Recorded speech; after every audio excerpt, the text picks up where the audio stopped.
Hello everyone, मैं हूं अंजलि। स्वागत करती हूँ आप सभी का आपके अपने YouTube channel Bharat GK with Anjali में। और आप सभी को अच्छे से पता है अपनी अभी एसएससी एमटीएस की क्लासेस चल रही हैं, जो कि आज की अपनी क्लासेस होने वाली हैं 35 नंबर की। आई होप आपने सारी क्लासेस बहुत अच्छे से अटेंड करी होगी जो मैंने इससे पहले करवा दी है। इसके साथ में अपनी चेतक सीरीज चल रही है जिसमें भारत जीके जो भी इंडिया जीके हैं वो पूरा मैं कंप्लीट करवाने वाली हूँ। मोस्ट इंपोर्टेंट अपन ने 25 चैप्टर उसमें शामिल किए हैं। अगर आपने वो वीडियो नहीं देखा है, प्ले लिस्ट मिल जाएगी, आपको जरूर चेक कर लीजिएगा। हर एग्जाम की दृष्टि से वो काफ़ी ज़्यादा महत्वपूर्ण है। और इसके अलावा आपकी एमटीएस की नई वैकेंसी भी आ चुकी है, तो आप जरूर फॉर्म फिलअप करें। अभी जुलाई में इसके फॉर्म भराना शुरू होने वाले हैं, जुलाई या जून में समथिंग, है ना। चलिए शुरुआत करते हैं आज के इस नए सेशन की। क्लास होने वाली है अपनी 35 नंबर की। और साथ ही अगर आपने मुझे इंस्टाग्राम पे फॉलो नहीं किया है, आपका मन है तो आप मुझे ज़रूर फॉलो करें। अंजलि भारत जी के 0968 ये मेरी इंस्टाग्राम आईडी है। चलिए, अगर आपका कोई भी क्वेश्चन होता है तो आप मुझे सीधा यूट्यूब पे ही पूछेंगे, उस पर मैं जवाब नहीं दे पाती हूँ। बहुत सारे क्वेश्चन आते रहते हैं, पर सिर्फ आप इसी पे लिखें, मैं इसी पे आपका जवाब दूंगी। चलिए, पहला प्रश्न है अपना, आत्मसम्मान आंदोलन की शुरुआत किसने करी थी। देखिए, आत्मसम्मान के लिए आंदोलन की भी शुरुआत कर दी गई थी पहले से ही। तो आत्मसम्मान आंदोलन की अगर अपन बात करें कि इसकी शुरुआत किसने करी, तो इसकी शुरुआत करते हैं ईवी रामास्वामी नायर जी के द्वारा। किसके द्वारा? रामास्वामी नायर। अब थे कौन ये? इनने क्या है, आंदोलन की शुरुआत तो कर दी, पर इनके बारे में बहुत कम लोग हैं जो जानते हैं अच्छे से। तो अपन यहाँ देख रहे हैं जितने भी option, Mahatma Gandhi, Jyotiba Phule, doctor B R Ambedkar, चारों के चारों ऐसे व्यक्ति हैं जिन्होंने किसके लिए कार्य किया है? दलित वर्गों के लिए। किसके लिए किया है? दलित वर्गों के लिए इन्होंने कार्य किया है। जो निम्न स्तर से और नीची जो जाति होती है उनको बढ़ावा देने के लिए या शिक्षा में आगे करने के लिए इन्होंने क्या है, इनके लिए कार्य किया है। रामास्वामी नायर जो है ये कहाँ से बिलोंग करते हैं? ये आते हैं तमिलनाडु से। कहाँ से आते हैं? तमिलनाडु से ये आते हैं। और तमिलनाडु के रहते हैं ये राजनेता। अब आप बोलोगे कि मैं इतने डिटेल क्यों बता रही हूँ, क्योंकि एक और क्वेश्चन यहाँ से बनेगा। है ये तमिलनाडु के राजनेता, पर इनको पेरियार के नाम से भी जाना जाता है। पेरियार के नाम से इनको जाना जाता है। अब पेरियार होता क्या है? पेरियार यानी कि एक, आपने तो योजना वगैरह भी पढ़ी होगी, नेशनल पार्क भी पढ़े होंगे, बहुत सारी चीज़ें पढ़ी हैं, इडुक्की पेरियार योजना वगैरह, है ना, पढ़ी है ना, नेशनल पार्क वगैरह। तो अब बात कर रहे हैं पेरियार होता क्या है। ऐसे तो पेरियार एक नदी का भी नाम है, पर पेरियार दक्षिण भारत में यानी तमिलनाडु में पेरियार बोला जाता है एक सम्मानित व्यक्ति को। किसको बोला जाता है? सम्मानित व्यक्ति को बोला जाता है पेरियार। क्या बोला जाता है? पेरियार बोला जाता है एक सम्मानित व्यक्ति को। चलिए, नेक्स्ट है महात्मा गांधी। अब महात्मा गांधी जी और यहाँ पे आ गए हैं डॉक्टर बी आर अम्बेडकर। दोनों ने मिलके क्या किया था? पूना पैक्ट इन्होंने किया था। पूना पैक्ट, ये तो दिखेगा नहीं कलर, कौन सा कलर लूँ? ब्लैक भी नहीं दिखेगा, यही सही है। पूना पैक्ट क्या किया था इन्होंने? पूना पैक्ट किया था। पूना पैक्ट समझौता, जिसके अंदर क्या है, दलितों को और ज़्यादा परसेंटेज में क्या है, उनको आरक्षण दिलाने का इसमें कार्य किया जाने वाला था। इसके अलावा महात्मा गांधी जी की मैं बात करूं तो सविनय अवज्ञा आंदोलन, भारत छोड़ो आंदोलन, करो या मरो का नारा दिया, बहुत सारे नमक सत्याग्रह, नमक मार्च, दांडी मार्च, बहुत सारे आंदोलन इनके द्वारा किए गए। ज्योतिबा फुले की अगर मैं बात करूँ, ज्योतिबा फुले, तो इन्होंने और इनकी वाइफ जो थी, इनकी पत्नी, धर्म पत्नी जो थी, इनका नाम था सावित्री देवी फुले।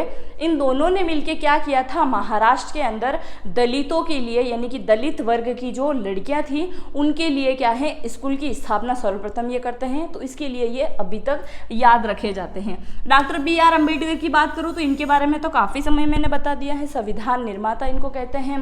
32 डिग्रियाँ इनके पास में थी, 9 भाषा का इनको नॉलेज था, बहुत सारी चीजें हैं इनके बारे में। और इन्होंने भी दलित वर्गों के लिए बहुत सारा कार्य किया है। मैं दलितों के लिए इसलिए बोल रही हूँ कि चारों के चारों ऑप्शन जो है, इन्होंने दलित वर्गों के लिए बहुत कुछ किया है, तो इनके बारे में बताना बनता है। चलिए आगे बढ़े। नेक्स्ट है, मार्च 2019 में बेंगलुरु की आईटी कंपनी माइंड्रिड को किस कंपनी ने खरीदने का प्रयास किया था। बेंगलुरु में बहुत सारी आईटी कंपनियां हैं, जिसमें से एक कंपनी आती है माइंड्रिड। क्या आती है? माइंडरीड। जिसको खरीदने का कार्य कौन करते हैं? तो इसको खरीदने का कार्य करते हैं विप्रो कंपनी के मालिक, विप्रो। अब भी विप्रो कंपनी है किसकी? तो ये आ जाएगी अजीम प्रेमजी। देखिए इनका नाम अजीम भी है और इनका नाम अजीज भी है। एक मुस्लिम घर में जन्म लेते हैं, गुजरात के ये अजीम प्रेमजी भी इनको कहा जाता है और अजीज प्रेमजी भी इनको कहा जाता है। और जो भारत के क्या हैं, सबसे अमीर व्यक्तियों की लिस्ट में ये शामिल हैं। और इनको क्या है? भारत का क्या कहा जाता है? भारत का बिल गेट्स इनको कहा जाता है, बिल गेट्स। आपसे पूछा जाएगा भारत का बिल गेट्स किसको कहा जाता है? तो अजीम प्रेमजी को कहा जाता है भारत का बिल गेट्स। आई होप मेरे द्वारा दी गई जानकारी आपको समझ में आ रही होगी। और अगर आप पहली बार चैनल पे आए हैं, चैनल को अगर अभी तक सब्सक्राइब नहीं किया है तो सब्सक्राइब भी जरूर करें, ताकि मेरे न्यू वीडियो का अपडेट भी आपके पास में आता रहे।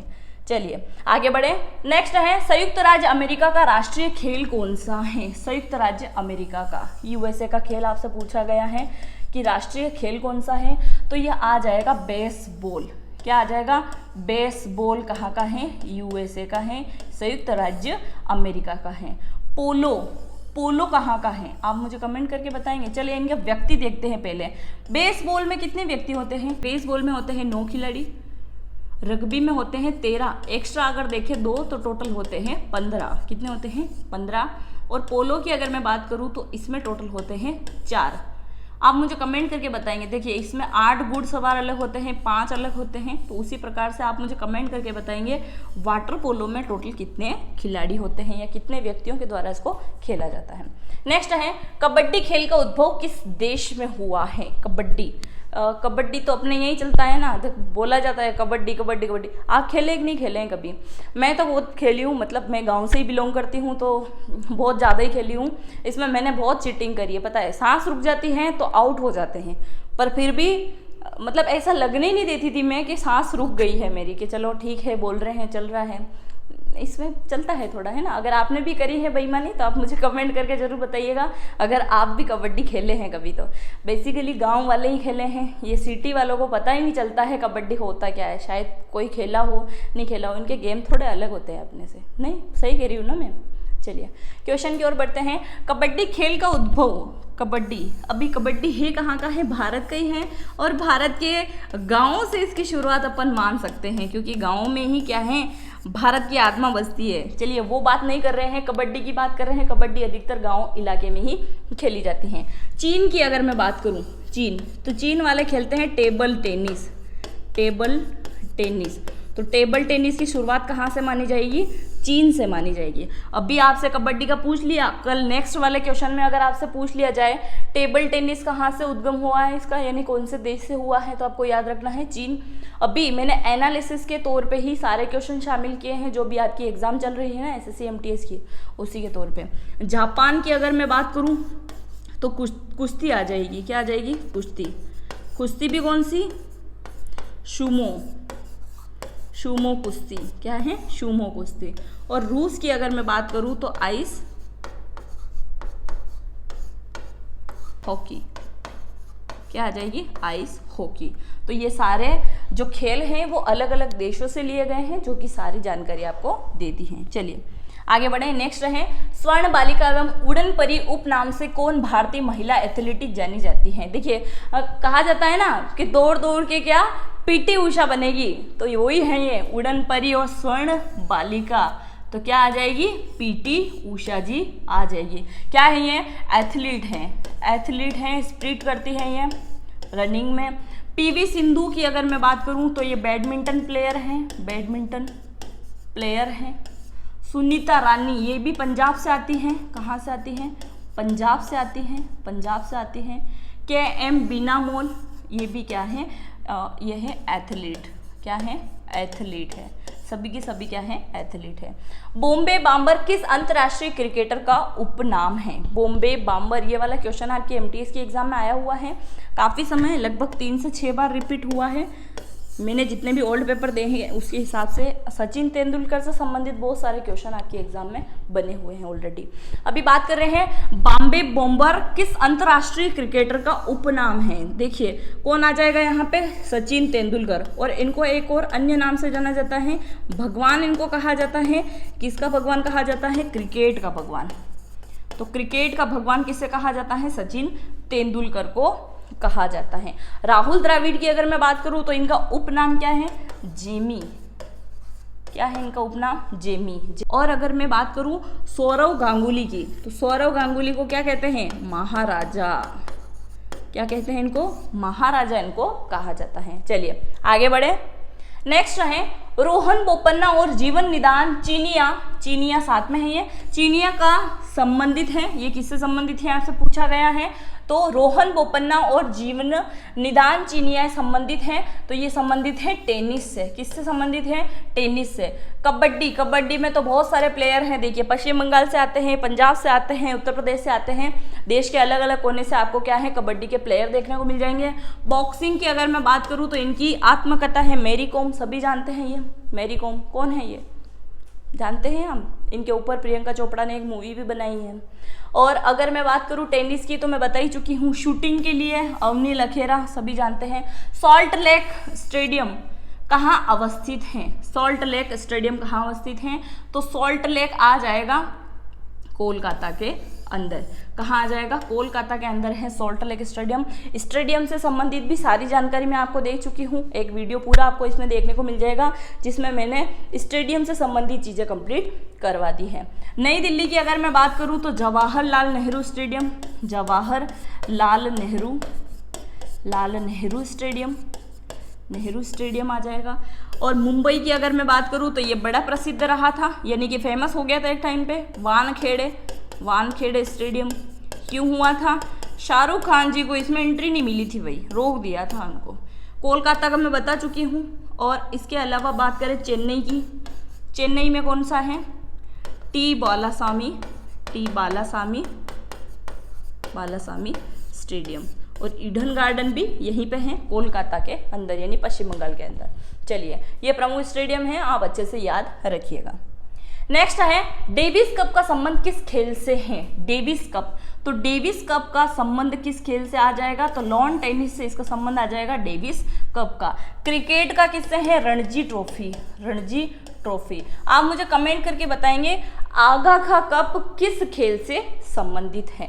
नेक्स्ट है इनमें से किस भारतीय क्रिकेटर ने एक विश्व कप में सर्वाधिक रन बनाए हैं, सबसे ज़्यादा रन बनाए हैं। रन की यहाँ पे बात हो रही है। और जैसा कि आप सभी जानते हैं क्रिकेट का भगवान इनको कहा जाता है, तो इसका आंसर भी क्या हो जाएगा, सचिन तेंदुलकर हो जाएगा।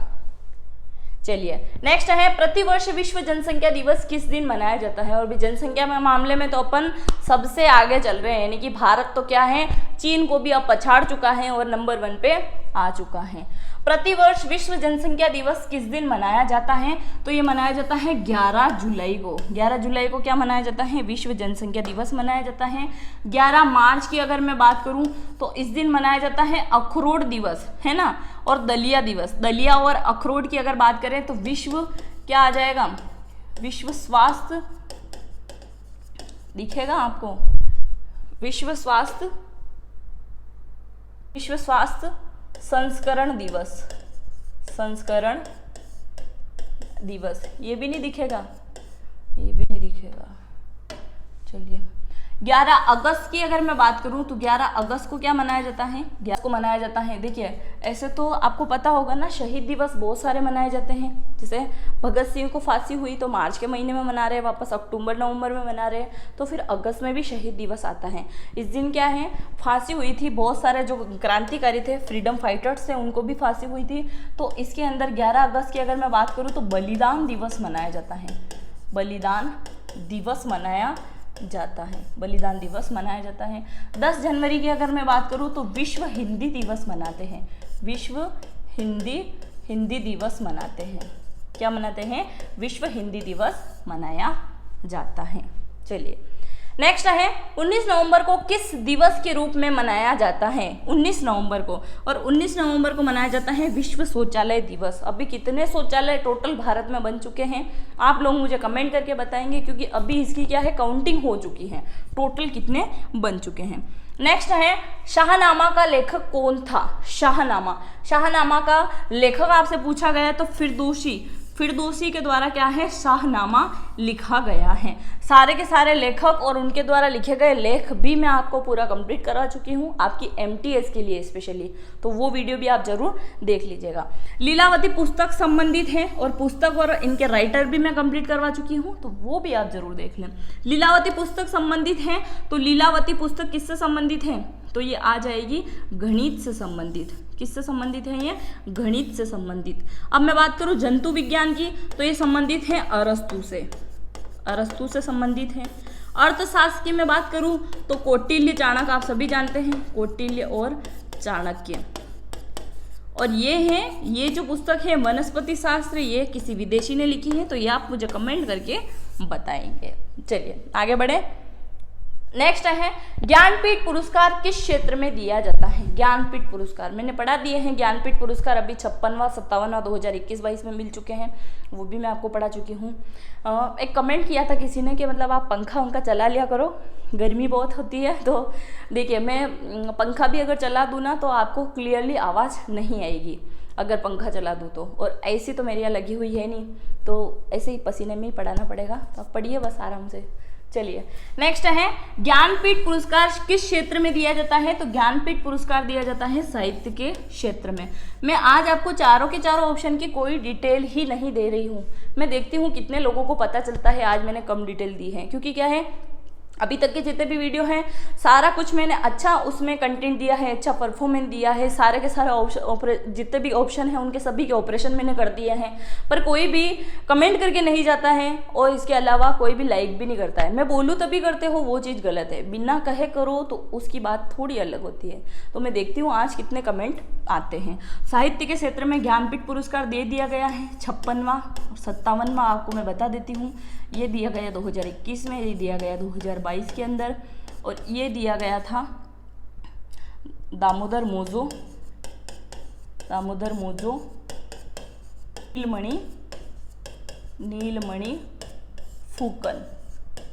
नीलमणि फुकन को। किसको दिया गया था? नीलमणि फुकन को यह दिया गया था। नेक्स्ट है निम्नलिखित में से किस क्षेत्र के लिए प्रतिवर्ष मूर्ति देवी पुरस्कार दिया जाता है? तो ये भी साहित्य के क्षेत्र में ही दिया जाता है मूर्ति देवी पुरस्कार। बहुत सारे पुरस्कार मिलते हैं अपने भारत में, साहित्य के क्षेत्र में, कला के क्षेत्र में, फिल्म जगत में, सिनेमा इंडस्ट्री सब में दिए जाते हैं। रामानुजन पुरस्कार के क्षेत्र में योगदान के लिए प्रदान किया जाता है। तो रामानुजन आप समझ जाइए, गणित की ही बात हो रही है। काउंटिंग के लिए बहुत छोटे थे ना ये रामानुजन, तो भी मतलब बहुत अच्छे से क्या है काउंटिंग कर लिया करते थे, ये बड़ी अलग ही बात थी उनकी। चलिए नेक्स्ट है रेमन मैग्सेस पुरस्कार किस देश के द्वारा प्रदान किया जाता है? तो फिलीपींस के द्वारा दिया जाता है रेमन मैग्सेस पुरस्कार। और अभी हाल ही में रेमन मैग्सेस पुरस्कार किसे दिया गया था आप मुझे कमेंट करके बताएंगे। चलिए नेक्स्ट है गोलकुंडा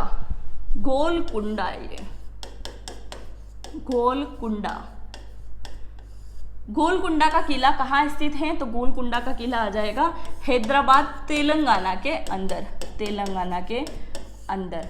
और इसमें क्या है मुख्य 8 द्वार हैं। एक जो मेन द्वार है उसको क्या कहा जाता है?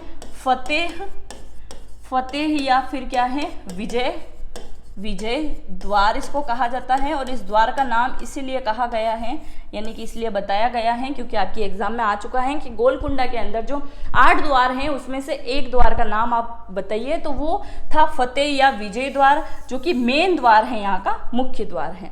नेक्स्ट है वृंदावन गार्डन कहाँ स्थित है? तो वृंदावन गार्डन जो है यहाँ आ जाएगा मैसूर के अंदर।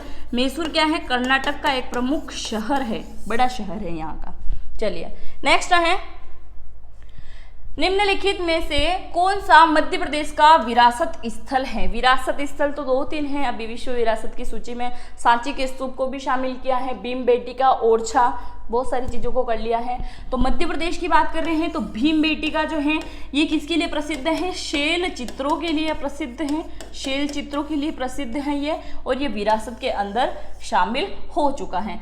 सासाराम की अगर मैं बात करूं तो सासाराम आता है बिहार के अंदर। कहाँ आता है? बिहार के अंदर आता है सासाराम। और सासाराम के अंदर क्या है? तो इसके अंदर बनी हुई है शेर शाह सूरी का मकबरा। शेर शाह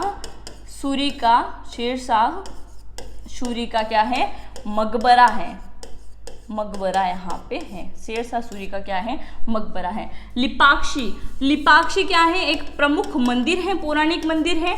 ये आता कहाँ पे है? तो ये है आंध्र प्रदेश के अंदर। कहाँ पे है? आंध्र प्रदेश के अंदर स्थित है ये मंदिर। बहुत प्रमुख मंदिर है। हम्पी तो आप सभी जानते हैं, अभी क्या है, थोड़ा खंडहर हो चुका है। और ये क्या है, नोटों पे भी इसका क्या है, चित्रण है। और हम्पी के खंडहर कहाँ देखने को मिलेंगे आपको? कर्नाटक के अंदर ही देखने को मिलेंगे। दोनों का ही आंसर मैंने बता दिया है। विजयनगर की राजधानी प्राचीन शहर हम्पी के खंडहर किस वर्तमान भारतीय राज्य में स्थित है? तो ये कर्नाटक के अंदर ही स्थित है। इसके पास में कौन सी नदी प्रवाहित होती है वो आप मुझे कमेंट करके बताएंगे। आज मैं आपके कमेंट चेक करूंगी। स्टार्टिंग के 10 कमेंट को मैं नेक्स्ट डे स्क्रीन पे लेके आने वाली हूं, तो आप जरूर से कमेंट कर दीजिएगा। नेक्स्ट है मुसम्बन बुर्ज कहाँ पे स्थित है? तो ये आ जाएगा आगरा के अंदर स्थित है। जवाहर सुरंग भारतीय किस राज्य या केंद्र शासित प्रदेश के अंदर स्थित है?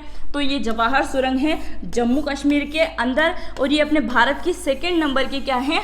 सुरंग है। देखिए, भारत की सबसे पहली सुरंग है पत्नीटॉप सुरंग, जिसको क्या है, चेनानी नासिर सुरंग के नाम से भी जाना जाता है।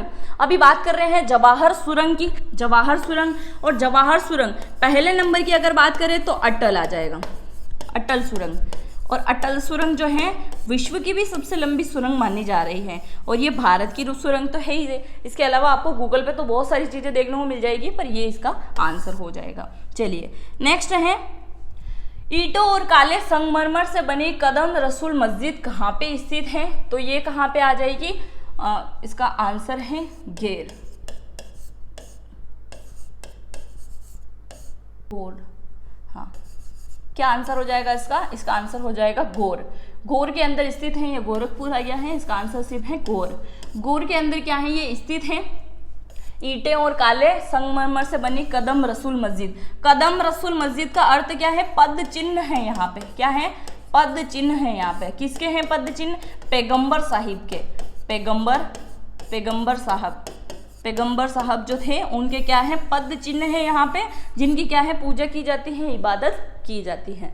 चलिए, ये हो चुके हैं अपने मोस्ट इंपोर्टेंट 25 क्वेश्चन, जो कि आपको समझ में आई होगी आज की क्लास। अगर आप चैनल पर पहली बार आए हैं, वीडियो पहली बार देख रहे हैं, तो कमेंट बॉक्स में जरूर लिख के जाइएगा आपको आज का सेशन कैसा लगा। और चैनल को सब्सक्राइब नहीं किया है तो सब्सक्राइब भी जरूर करें। मिलते हैं नेक्स्ट वीडियो में। जय हिंद, जय भारत।